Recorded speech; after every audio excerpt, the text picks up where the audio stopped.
Dios con nosotros y habitó entre nosotros.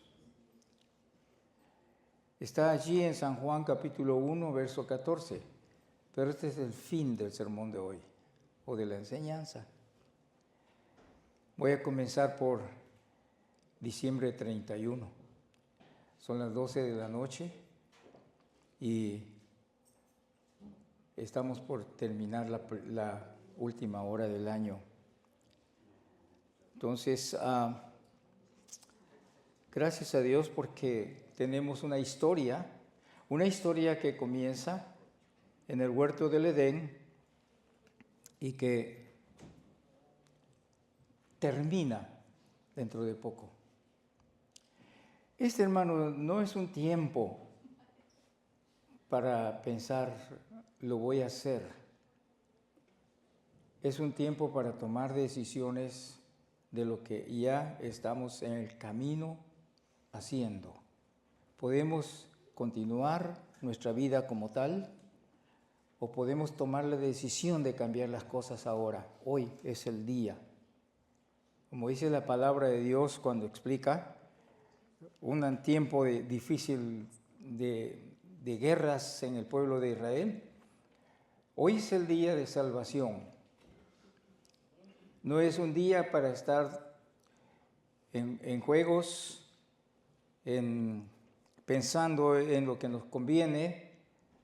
No es un día para pensar en viajar o en hacer cosas. Que primero hay que pensar, hermanos amados, en que estamos a punto de recibir a Jesucristo en las nubes y que vamos a tener que confrontarnos con situaciones muy complejas a partir de allí. Los que no pueden subir en el aire para recibir a Jesucristo en las nubes, se van a quedar. Y si se quedan, van a tener que pasar difíciles momentos. Van a tener que llorar lágrimas de sangre. No está fácil, hermanos. Todo por una decisión que todos nosotros debemos hacer o podemos hacer en la vida. La salvación que Cristo Jesús produjo en la cruz del Calvario, mis hermanos, tiene un principio y el principio está en el corazón de Dios. Por eso es que dice Juan 3:16 que Dios amó tanto al mundo que trajo a su Hijo. Y para poder entender esta historia, yo quiero comenzar, ese es el texto entero. Y aquel verbo se hizo carne y habitó entre nosotros. ¿Cómo comienza todo? Comienza en el huerto del Edén. Pero eso ya lo ha dicho 100 veces, pastor, y lo puedo decir 1000 veces y no me voy a agotar de decirlo. Hasta que todos podamos decir lo mismo que yo digo. Hasta que todos seamos capaces de vivir la vida que Cristo Jesús nos enseñó a vivir. En el huerto del Edén, hermanos, era un tiempo hermoso, era un tiempo de paz, era un tiempo de que no sentía ninguna clase de necesidad. Cuando Dios creó a Adán y a Eva, los colocó en un jardín llamado Edén. Todos saben la historia, no la voy a estar repitiendo, pero en el Edén entró un personaje también, un personaje que entró y que no significó nada para ellos, pero estaba allí y estaba atento. Él sabía que Adán y Eva, esas personas que Dios creó, los había hecho para tomar decisiones. Y sabía que Dios le dio el primer mandamiento que la humanidad recibió en toda su historia. El mandamiento era: de ese árbol no van a comer, no pueden comer, porque ese día que ustedes lo prueben siquiera, van a morir. Y todos cuando leen en el libro de Génesis, en el capítulo 3, dice, pero mire, el mundo está lleno de gente. Si se hubieran muerto por el pecado que hicieron, no existiría la gente del mundo ahora. Pero ¿quién entendió, dijo Isaías, la mente de Dios? ¿Quién le enseñó a Dios qué hacer y qué no hacer? El ser humano nunca se puede se puede parar frente a Dios para decirle, mira, ¿por qué hiciste esto? A mí me parece que cometiste un error ahí, o es capaz de decirle a Dios con falta de respeto, y metiste la pata, porque no debieras de haber hecho esto. En el huerto del Edén, hermanos, se tomó una decisión que fue producida, escúchenme bien lo que les voy a decir en este momento, por sentimientos, porque lo que vio con sus ojos produjo un deseo. Eso es parte de los sentimientos que tenemos. Cuando yo era muchacho de 17, 18 años, no me quería enamorar de una viejita de 90 años. Si la encontraba viva en mi tiempo, ya no se encontraban gentes así. Yo quería una muchacha que fuera por lo menos de mi edad o menos que yo. Esos son deseos, esos son sentimientos. Esto es lo que produce una decisión para decir, no, yo con esta viejita, no, para nada, ni quiero ni verla siquiera. No puedo. Fue mi decisión no tomarla. Es un ejemplo nada más. Pero allí en el huerto del Edén se probó la voluntad del hombre para obedecer o no a Dios. Y es allí donde se rompe prácticamente la relación entre Dios y la humanidad, que estaba representada en ese momento por Adán y Eva. Es allí donde Satanás entra y empuja prácticamente a Eva. No es que Eva no estaba tentada, es que ya ella estaba viendo ese fruto, como dice la Biblia, que era delicioso a la vista y al paladar. Era algo apetecible, algo que quería, pero Dios dijo que no. Y el chamaco que estaba a su lado con una cara preciosa, con unos ojotes así redondos, y sacaba una lengüita así, le dijo, con que Dios ha dicho que no pueden comer de los árboles del huerto. Y ella dijo, no, Dios no dijo eso. Lo que estaba intentando Satanás no era convencerla por ver el fruto. Estaba apelando a su mente, a su inteligencia para que tomara decisiones. Y estamos entrando a una época navideña donde celebramos al nacimiento de Jesucristo, y muchos ahorita están diciendo, y yo me quedo extrañado de que muchos pastores a quienes he escuchado y que los he admirado, ahora están hablando de que se debe celebrar o no la Navidad. Y unos se van por el camino de la izquierda y otros dicen, sí, se debe celebrar. ¿Cuándo vamos a olvidar nosotros lo que Cristo Jesús hizo en la cruz del Calvario por nosotros? Otros dicen, sí, pero es que la Biblia no es, en primer lugar, no la fecha, en segundo lugar, nadie sabe que realmente fue lo que pasó. Ese asunto de los ángeles cantando en el cielo y los pastores allí en las montañas velando para que el lobo no viniera por sus ovejas, eso es un mito. Así están diciendo. Mis amados hermanos, cuando nosotros decimos que creemos la Biblia, nunca debemos decir que tiene errores. Nunca debemos decir, eso es algo que los hombres escribieron. No, lo escribieron los hombres porque el Espíritu Santo los movió a hacerlo. No es algo que nos inventamos. No es una historia que no se puede probar. Pero nosotros tenemos que tomar la decisión de creer o no creer. Así que Satanás no apeló a los deseos de su estómago de Eva, sino a la mente de ella para que tomara una decisión. Así que le dijo, mira, lo que pasa, fíjese que nunca dijo que Dios estaba equivocado, Satanás nunca lo dijo. Satanás no dijo que que era un error de Dios. Satanás no estuvo en contra de Dios, sino tratando de convencerla a ella que tomara una decisión. Ni siquiera le dijo, esta decisión tuya va a ser en contra de Dios. No, no se lo dijo. Lo que le dijo fue, lo que pasa es que cuando comas ese fruto, ustedes van a ser como Dios, conociendo el bien y conociendo el mal. Ustedes son capaces de tomar una decisión. Quieren ser como Dios, sabiéndolo todo, entendiéndolo todo. Es una mentira.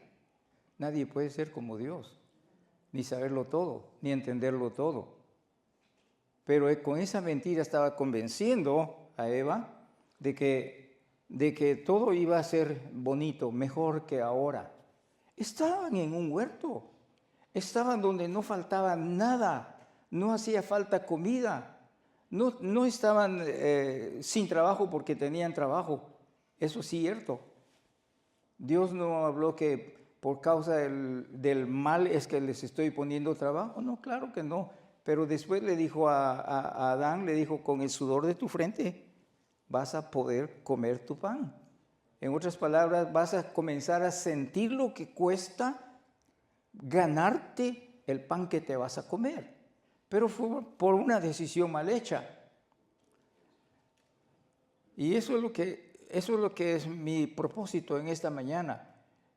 Que nosotros que conocemos la palabra de Dios, que conocemos el sacrificio de Cristo Jesús, que conocemos lo que los profetas dijeron, que conocemos que todo lo que los profetas dijeron fue porque Dios, el Señor, se los otorgó, se los dio, se los dijo para prepararlos, para hacerlos fuertes, para hacerlos valientes, para que no tuvieran miedo ni cobardía de enfrentar las cosas que iban a venir, sino que tomaran la decisión de decir, si Dios es conmigo, ¿quién contra mí?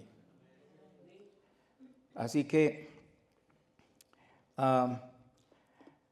en el capítulo 10, versos 7 y verso 9, hay unas palabras que yo quiero comenzar a decir. Ya hablé acerca del huerto, ya hablé acerca de que es una decisión que uno hace o toma frente a obedecer o no obedecer a Dios. En el capítulo 10 de Hebreos dice, he aquí que vengo para hacer tu voluntad en el rollo del libro, como está escrito en el rollo del libro. Eso fue una pregunta que yo me hice y comencé a investigar. Mi primera decisión fue irme a Isaías y leí en Isaías que estando triste, muy triste, Isaías llorando la muerte del rey Usías, que era como su primo, que era como su hermano, que eran muy amigos, íntimos, y el rey se había muerto y el hombre se fue al templo a orar y a llorar, a pedir el consuelo de Dios. Pero de pronto, en su angustia, Isaías, que aún no había sido llamado, que fue llamado ese día, abrió los ojos porque algo estaba oyendo y algo estaba pasando. Y lo primero que vio al levantar sus ojos arriba al templo, lo primero que vio fue un santuario. Y la presencia, él dice, la presencia de Dios y sus faldas llenaban el templo.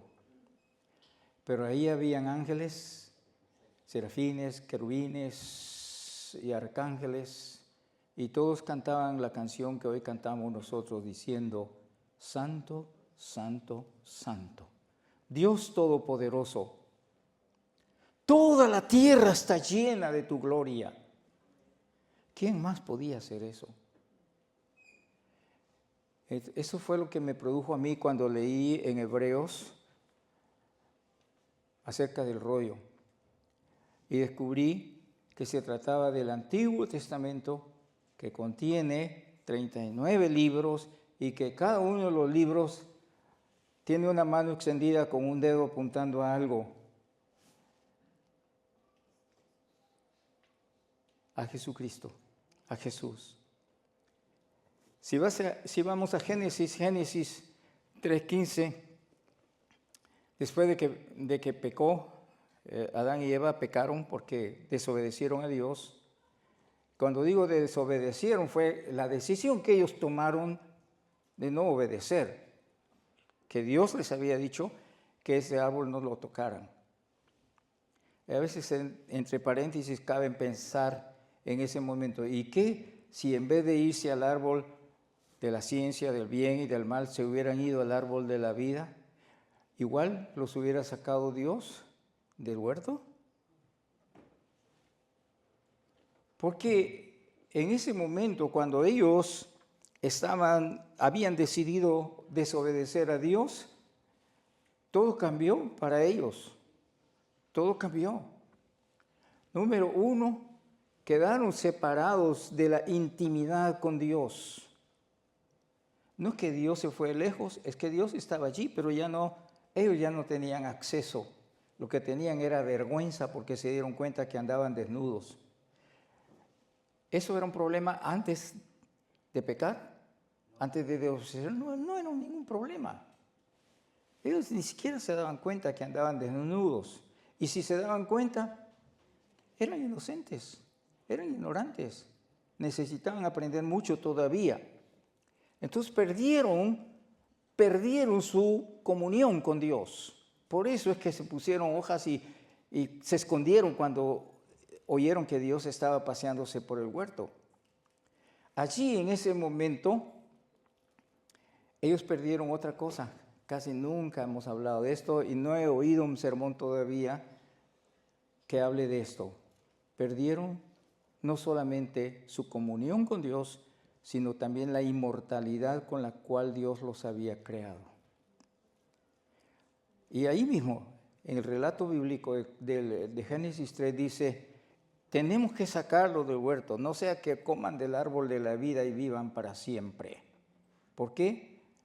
Porque al haberlo hecho, hubieran vivido con pecado y no existiría la muerte.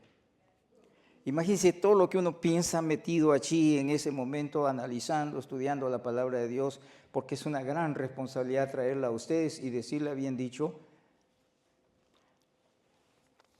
Entonces, hermanos amados, estoy teniendo problemas. Me disculpan, voy a quitarme esta cosa. Me está juzgando.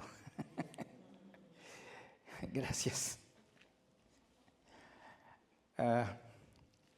Gracias, hermano Israel. Este muchacho es admirable y yo siempre lo estoy felicitando a cada vez que lo miro porque siempre lo miro sirviendo en alguna cosa. Miren ahorita lo que pasó. Gracias, Israel, por ser como eres. Gracias. Entonces, mis amados hermanos, eso es lo que sucede ahí. Y es ahí también donde Dios habla y dice claramente a Adán, hay que sacarlo de aquí, hay que sacarlo de aquí, porque puede que se les antoje o se les ocurra ahora ir y comer del árbol de la vida. No pueden hacer. Si antes lo hubieran hecho, yo tengo de todos modos un plan para ellos. Pero ahorita estoy hablando de los planes de Dios, por qué pasó todo esto y cómo se están desarrollando los planes de Dios. Y en medio de todos los planes, hermanos, en medio de todos los enemigos que Dios ya tenía en el huerto del Edén, porque ya eran millones de ángeles que estaban en contra de Dios, guiados por Satanás, que estaba en el huerto del Edén engañando a Adán y a Eva. Allí, en medio de todo eso, Dios estaba avanzando con su plan, Entonces encontramos ahí que el Antiguo Testamento nos relata la historia del plan de Dios desde Génesis, cuando Dios le dice a la serpiente que recibe esta sentencia, dice el Señor a la serpiente, maldita, y usted ve por primera vez la palabra maldición, maldita eres. Ahora te voy a humillar hasta el polvo de la tierra. Algunos científicos dicen que antes las serpientes tenían patitas, por eso era fácil. De todo modo siempre sigue siendo fácil subirse a los árboles, así que nunca se suba a un árbol por huir de una serpiente. Bueno, la cosa es que ahí se recibe la maldición y también se experimenta la gracia de Dios en el capítulo 3, verso 15 de Génesis. No solo maldice a Adán, a Eva le dice, vas a sufrir dolores de parto. Quiere decir que las damas habían sido construidas para tener sus bebés sin siquiera sentir dolor, solo alegría, gozo y felicidad. Pero no por traviesas lo que les pasó después fue tremendo. Así que, pero también, ese es el punto, que está hablando con la serpiente que está representando a Satanás. Y entonces a esa serpiente le dice, y tu simiente va a tener siempre un problema, una guerra con la simiente de la mujer. Tú vas a herirle en el calcañar, pero la simiente de la mujer te va a dar un golpe en la cabeza. Satanás, ni porque era el ser más inteligente que existía en ese momento después de Dios, no podía entender, no podía creer, no podía ver hacia el futuro, cosas que Dios puede ver, lo que le iba a pasar. Es por eso que siempre andaba trampeando al pueblo de Israel para botarle todos los planes de Dios, se los quería botar siempre, mandaba matar los profetas, mandaba callar a los que hablaban en nombre de Dios, hacía muchas cosas malas. Pero entre todo lo malo, hermanos amados, en medio de todo, había una cosa que Satanás no podía hacer, era detener el plan de Dios que se cumpliría en la persona de Cristo Jesús. Fíjese que era tanto el amor de Dios que antes de que el mundo fuera creado, Dios planeó la creación. No estoy hablando del mundo como planeta, estoy hablando de la creación a la cual nosotros pertenecemos y a la cual Dios nos dio a nosotros la potestad y la autoridad de gobernar. Pero ¿qué pasó cuando Eva falló y Adán falló? Perdió su tercera cosa. Primero, rompió su relación con Dios. Segundo, ¿qué fue lo que dije? Ya, perdió su inmortalidad. Y tercero, perdió su autoridad. Le voy a probar ahorita. ¿Recuerda las tentaciones de Cristo Jesús en el desierto? Cuando Él inició su ministerio. Ahí le dijo Satanás a Jesús, mira, todos estos reinos del mundo a mí me han sido dados. Y yo tengo autoridad sobre ellos y te los puedo dar si te arrodillas ante mí y me adoras. Ese texto muchas veces lo pasamos por alto, pero es la consecuencia del problema del huerto del Edén. Entonces pierde esas tres cosas. Pierde su comunión con Dios, pierde su inmortalidad y pierde también su autoridad con la cual iba a gobernar el mundo y a todo lo que existía allí. Bueno, a veces se me olvida que tengo la pantalla. Está hablando del plan divino, o sea, los planes de Dios, el rollo del libro, ya les expliqué. Ahora, Dios nos escogió antes de la fundación del mundo, es de lo que estoy hablando. Entonces, Dios creó todo lo que existe, preparó todo lo que existe antes de crear al ser humano. Ustedes saben que han leído la Biblia en Génesis capítulo 1, que cuando llegó el momento de crear al hombre, Dios dijo, hagamos al hombre a nuestra imagen y a nuestra semejanza. Estaba dentro del plan de Dios. Dios no quería un mono que no tuviera decisiones de hacer o no hacer. Nunca he oído que un animal construya una casita de 2 niveles y que le ponga jacuzzis y luz eléctrica y conexiones de gas si hay frío. Bueno, pero el hombre sí. ¿Por qué? Porque fue hecho a la imagen y la semejanza de Dios. Fue creado inteligente. Fue creado para tomar decisiones, para hacer cosas grandes. Entonces Dios planeó pues todo esto y en su plan Dios dijo, Tengo propósito en este plan para crear al ser humano a mi imagen y a mi semejanza, o a nuestra imagen y nuestra semejanza, como dice Génesis. Tengo un plan, tengo un propósito también. ¿Y cuál es el propósito? Efesios nos explica. Fíjese que estoy pasando de uno a otro texto. No es la regla de la homilética cuando nos enseñan a nosotros a formular un sermón para predicarlo A veces nos dicen, no te salgas, no te vayas por aquí, no te vayas por allá, pero esto es una secuencia que nosotros necesitamos conocer y por eso uno debe explicarse por qué razones está hablando Dios de un plan y por qué, cuáles nos enseñan el propósito de Dios. Mire, hasta Efesios, Pablo es el que recibe esa bendición de decirle al mundo, Dios nos creó para la alabanza de su gracia y de su gloria. Para eso, pero esa creación con la cual Dios consideró hacernos a nosotros, no es solamente algo que Dios automáticamente pone el botón y comienza la emoción. Oh, santo, santo, santo, yo te adoro, yo te adoro, yo te adoro. No, es algo que tú decides. Es algo que nosotros decidimos. No es automático. Adoramos a Dios porque decidimos adorar a Dios. Y cuando decidimos adorar a Dios, mis amados hermanos, lo que estamos diciéndole a Dios es que hemos decidido obedecer al propósito por el cual tú nos creaste.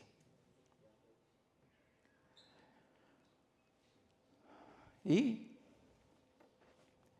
entonces podemos entender Hebreos capítulo 10, entonces podemos entender Isaías capítulo 6, podemos entender capítulo 3 del libro de Génesis, porque todo es una secuencia de eventos dentro de un hermoso plan que es el plan de Dios.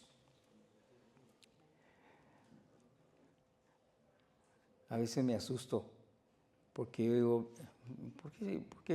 ¿por qué tengo que enseñarle a la iglesia como les enseño? Es porque ustedes han crecido tanto que yo puedo ver, como le digo a ustedes ahorita, muy sinceramente,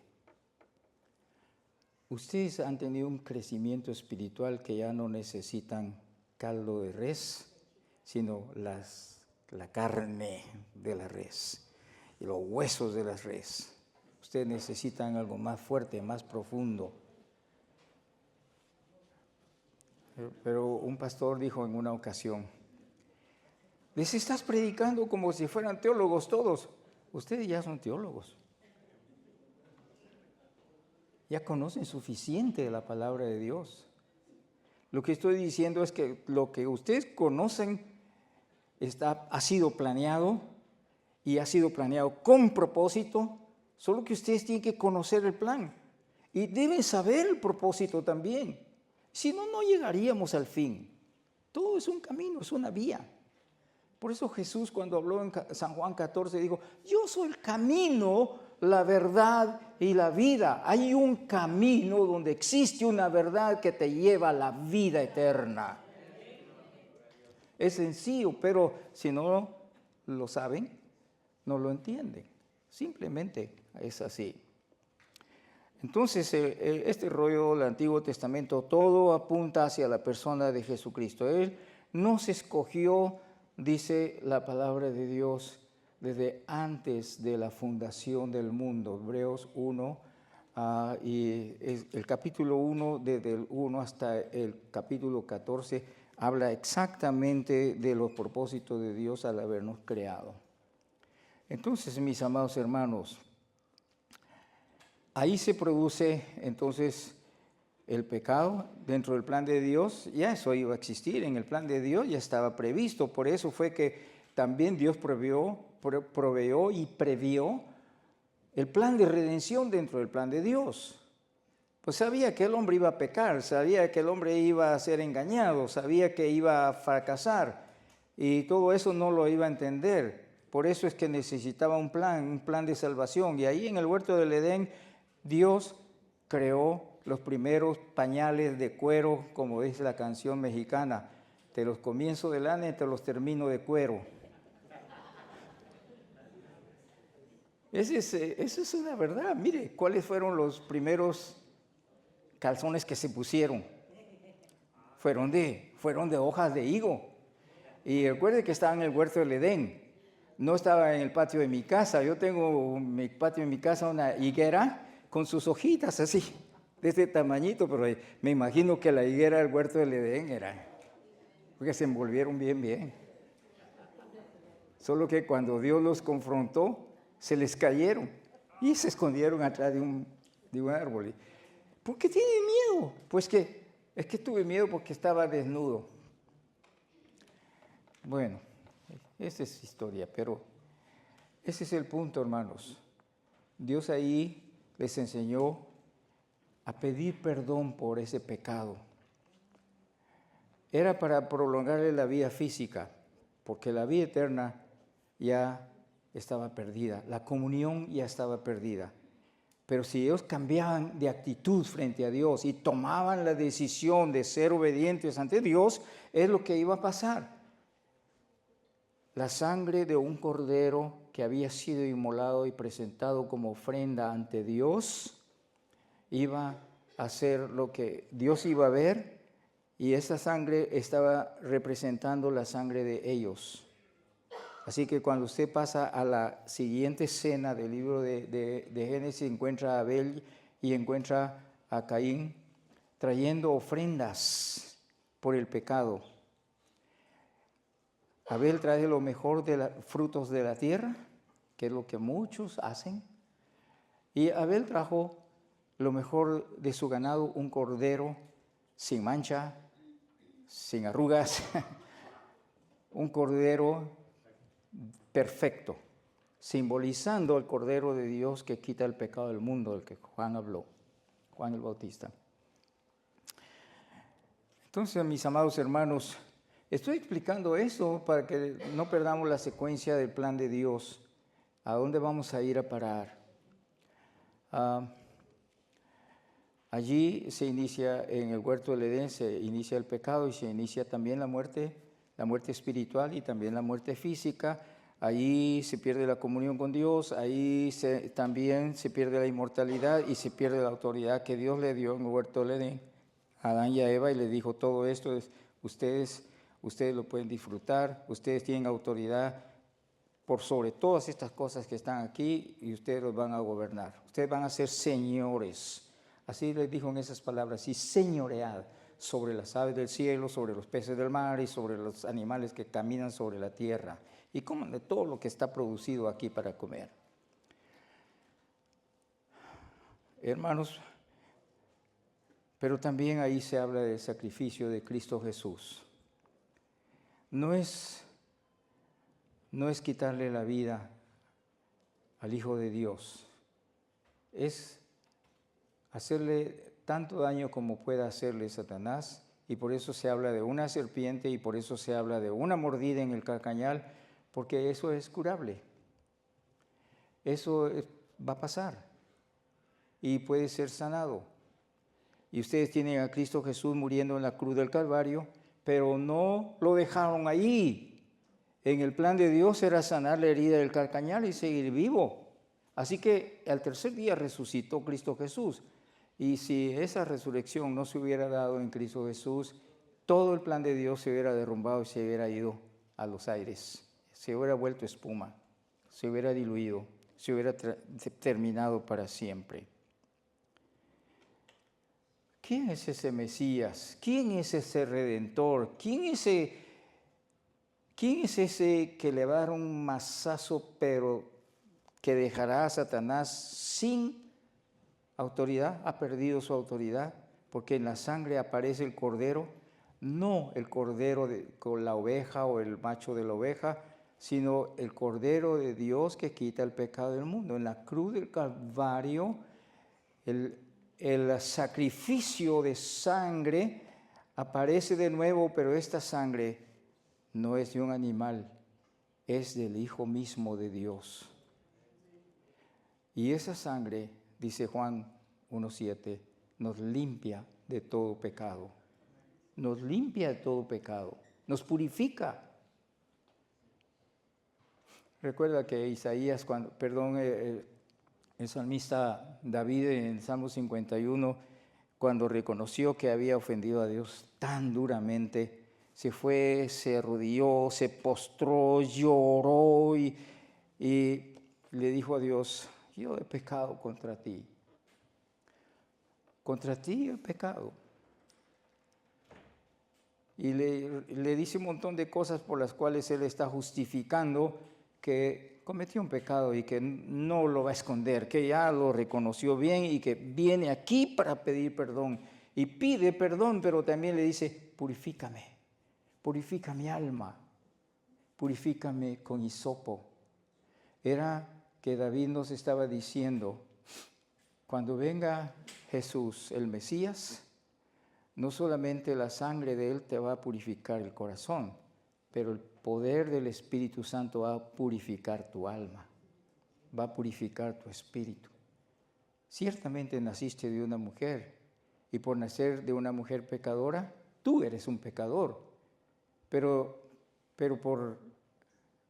porque Dios te ama tanto, te dio la medicina. ¿Es tu decisión tomarla o es tu decisión dejarla, abandonarla? Y David, que no era tan sabio como su hijo Salomón, reconoció que había pecado.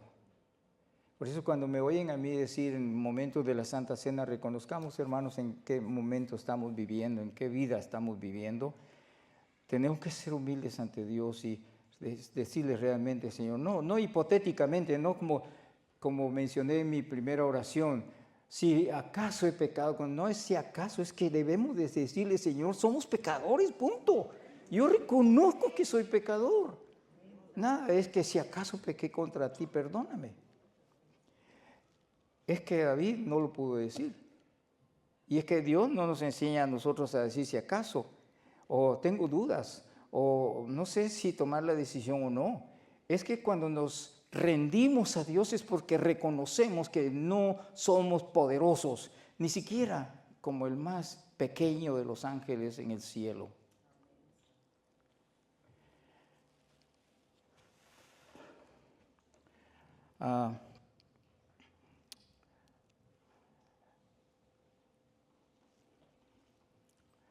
¿Sabe qué es lindo pensar y mirar hacia el cielo? Usted recuerda en Apocalipsis capítulo 6 que hay una gran congregación de personajes vestidos de ropas blancas y le están rogando a Dios, pero también le están diciendo: Santo, Santo, Santo. El capítulo 4 es el que mejor describe esto de la adoración.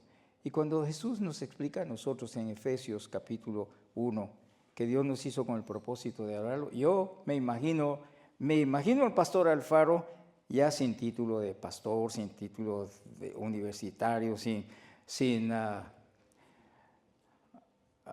suegra.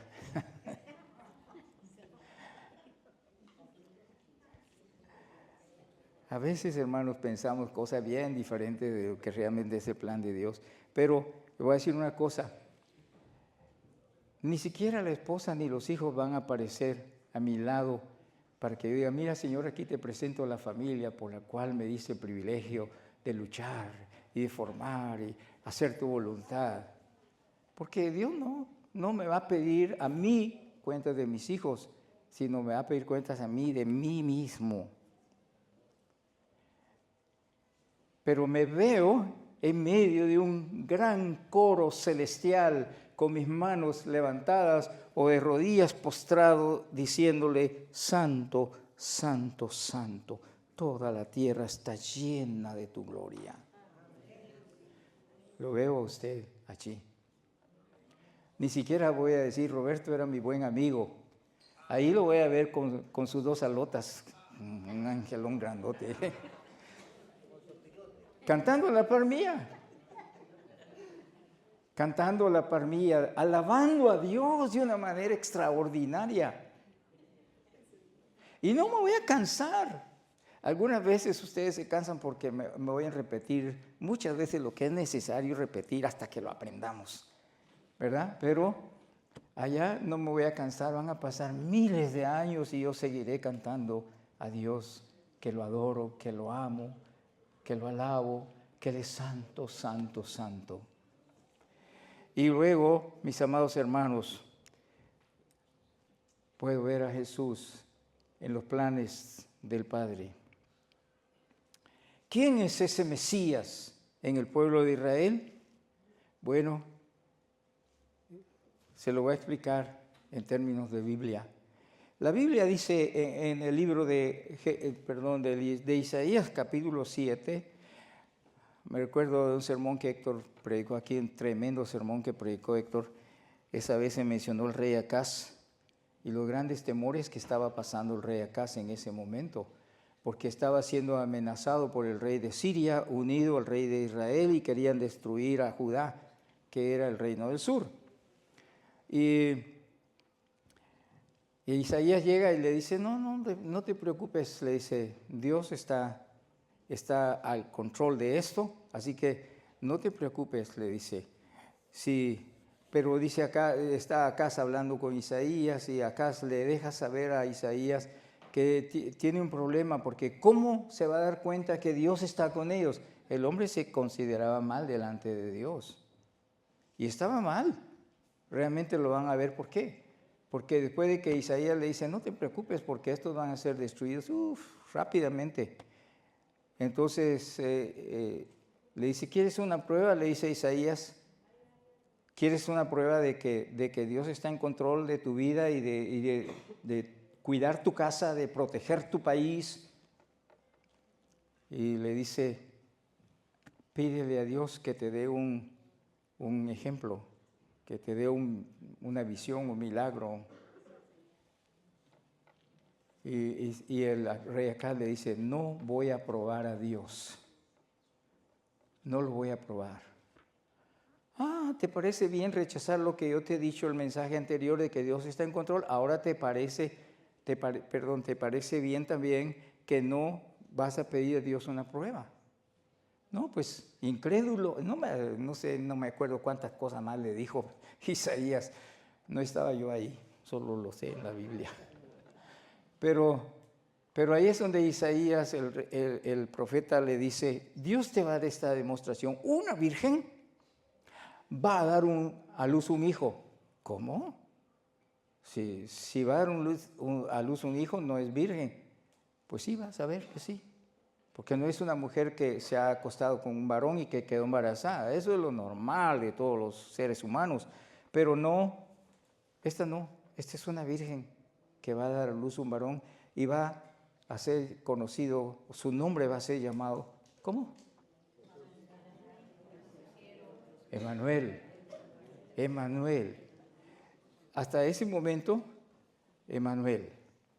Cuando usted salta a Mateo otra vez, capítulo 1, ese Emmanuel es claro, es Dios con nosotros, nacido de una virgen. Y Miqueas dice, esa virgen va a dar luz en un lugar llamado Belén. Y cuenta la historia de Belén. Belén es una pequeña aldea, es un pequeño pueblecito.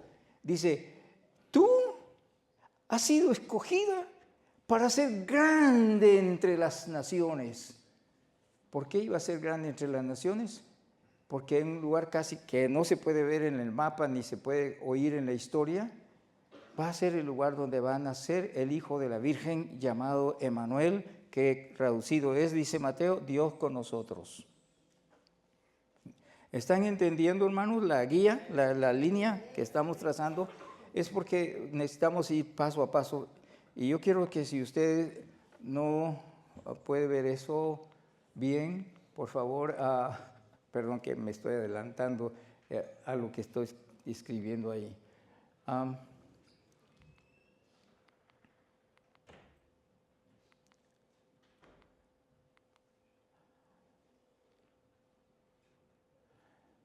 Ahora estamos pensando allí en lo que estoy hablando.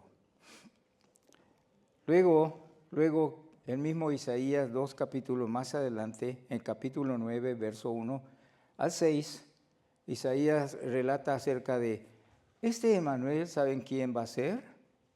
va a ser admirable. No solamente admirable, ¿quién va a poder negar el consejo que les va a dar a ustedes porque ustedes anden en la vía que Cristo Jesús dijo en 14:6 de San Juan, en el camino? Que caminen en la verdad. ¿Para qué?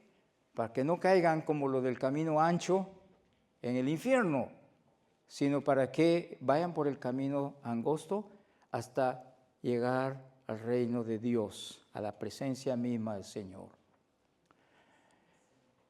Este Emmanuel, que es Dios con nosotros, nació, en Lucas se nos cuenta la historia,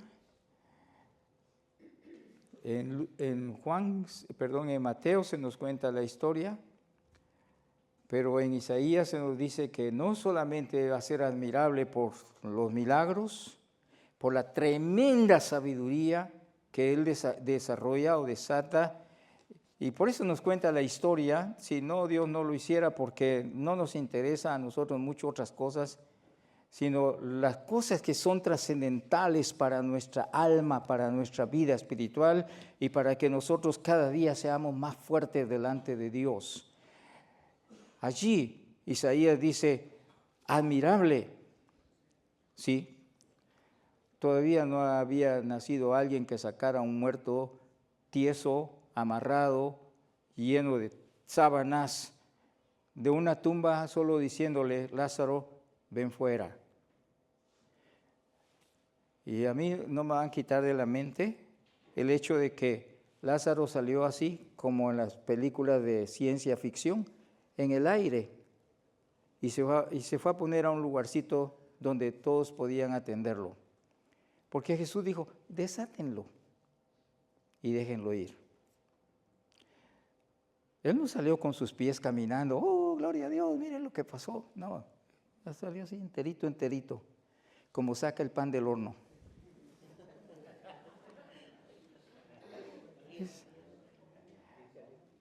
Es admirable caminando sobre el mar, ¿verdad? Es admirable, levantando un paralítico, sanando un cojo, abriendo los ojos de un ciego, haciendo tantas cosas milagrosas que producen milagro. Ese es el Dios con nosotros. Y luego, Padre eterno. Oh, Dios fuerte.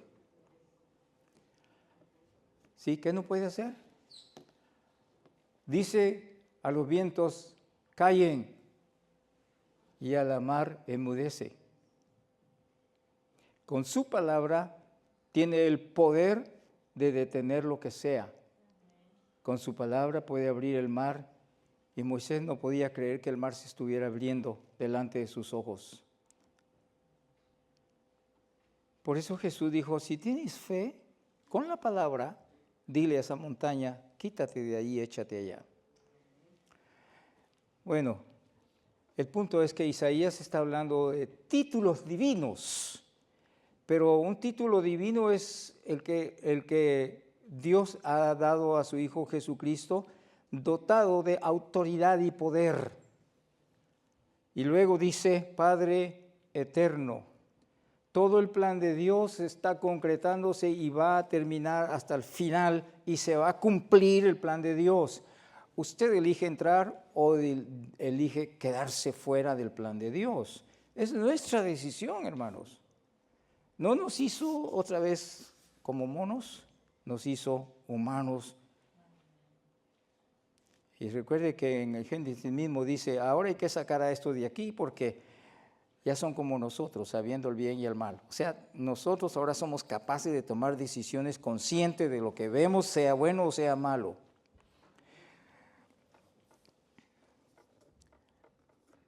Hermanos y hermanas, ahí se pueden desprender muchísimos asuntos que tienen que ver con nosotros.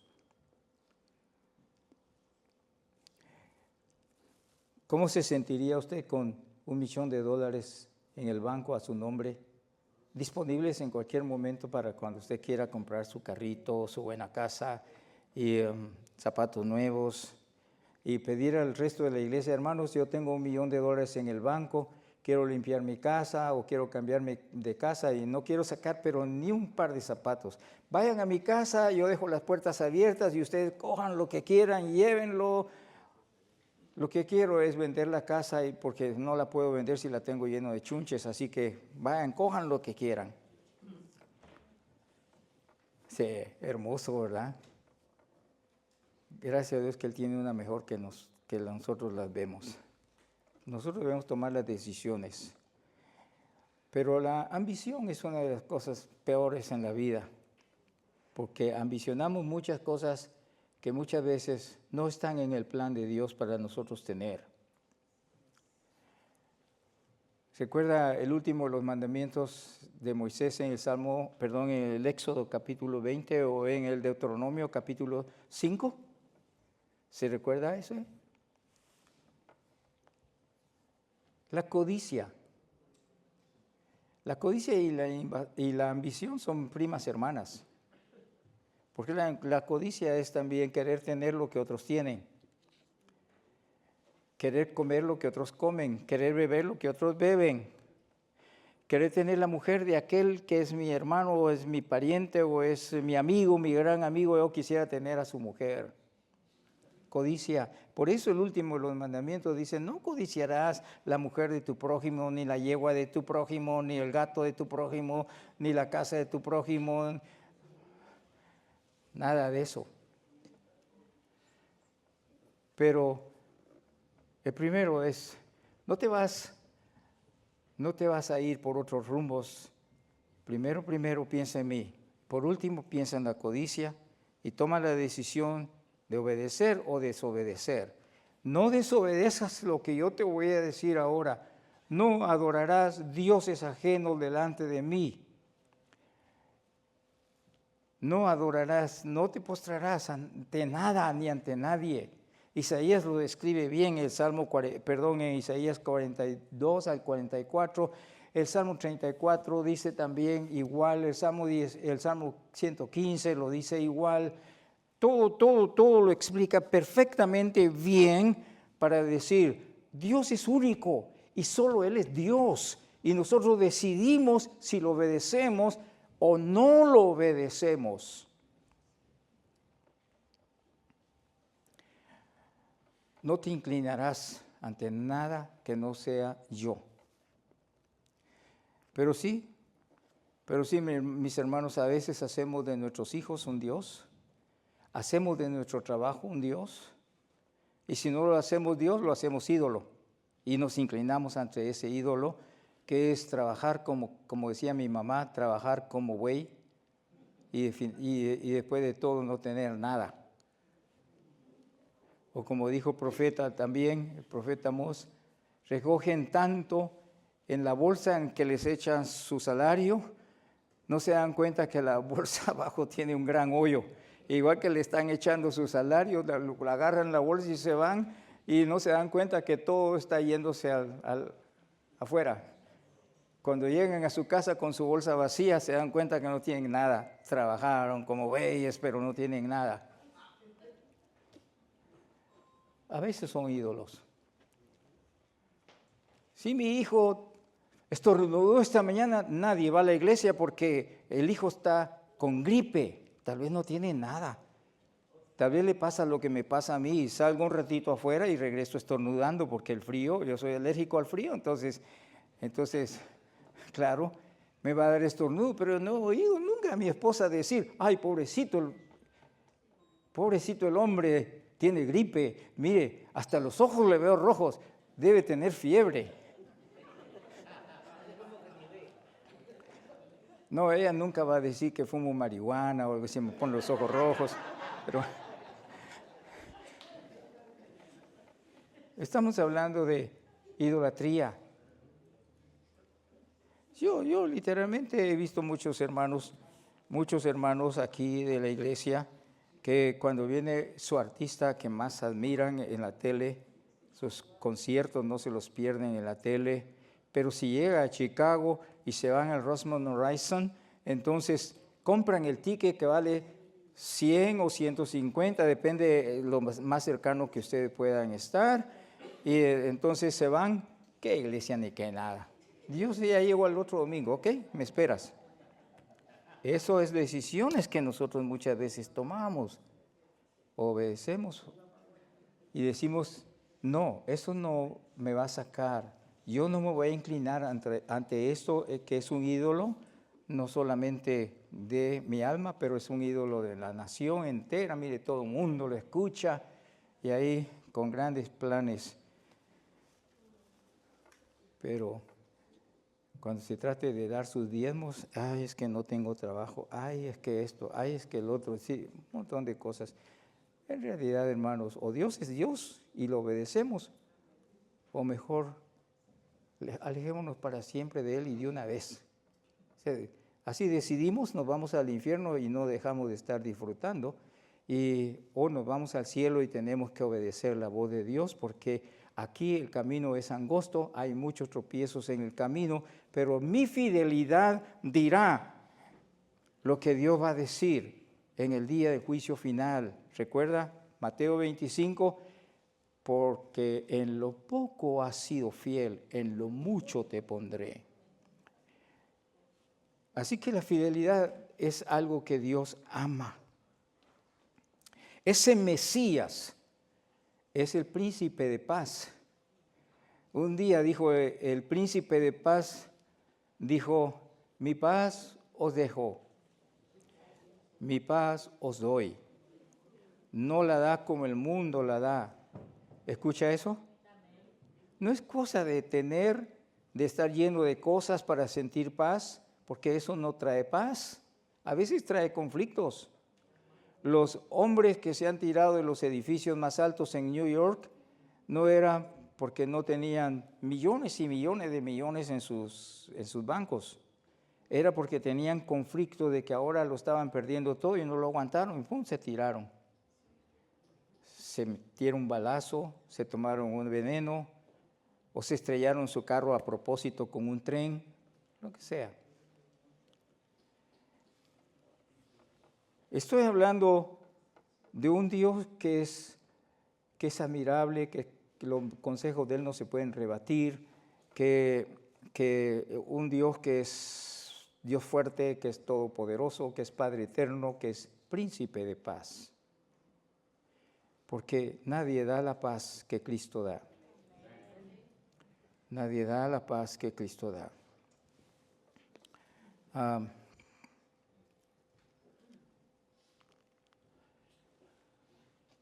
Emanuel, ya ven cómo me paso. Yo no sirvo para esto, mis hermanos.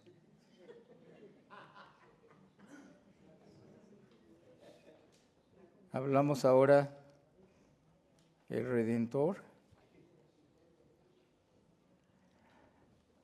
Jesús, de Isaías capítulo 7, verso 14. Jesús de Génesis 3:15. Jesús que le dijo a Moisés, diles que Dios dice que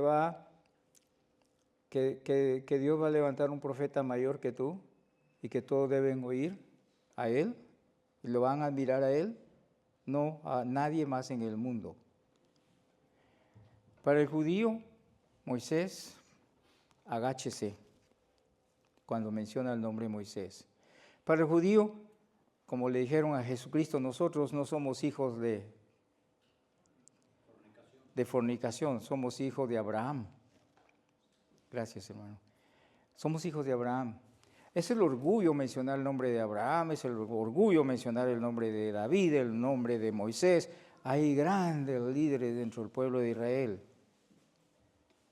Pero Jesús no es un gran líder en el reino de Israel. Es un profeta cualquiera que apareció ahí de repente. Ya ni teníamos profetas. Era más grande Juan el Bautista. Sí pueden decir así si quieren, pero nadie se levantó como Jesús, el Hijo de Dios, el Salvador del mundo. Y Él no es solamente el Salvador. Jesús quiere decir, Jehová es mi salvación. Ese es el nombre de Jesús. En griego la palabra es Yeshua.